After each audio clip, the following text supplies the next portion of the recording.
In the end, when he sums it all up, Paul becomes convinced that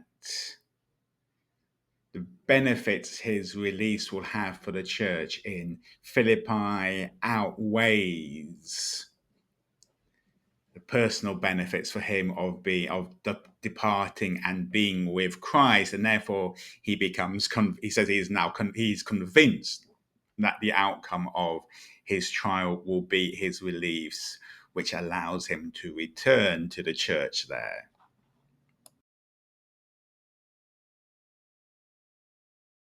He's not self-centered. His hope is that through his release, the church in Philippi might experience joy in Christ Jesus when Paul comes to visit them again.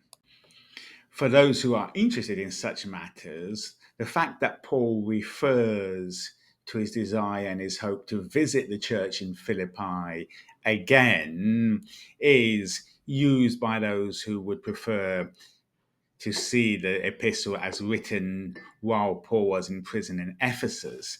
The reason for this is when we turn to the book of Romans, and Romans is one of the few of Paul's letters that we can really date quite closely. We know it was written in Corinth shortly before the arrest, which would take Paul up to Rome years later.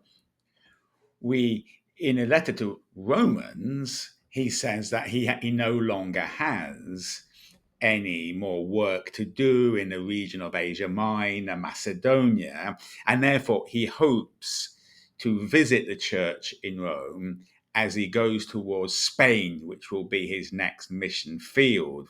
And so authors who defend that Philippians was written from jail in Ephesus say that this letter must have been written before Paul had decided that his work in the region was over.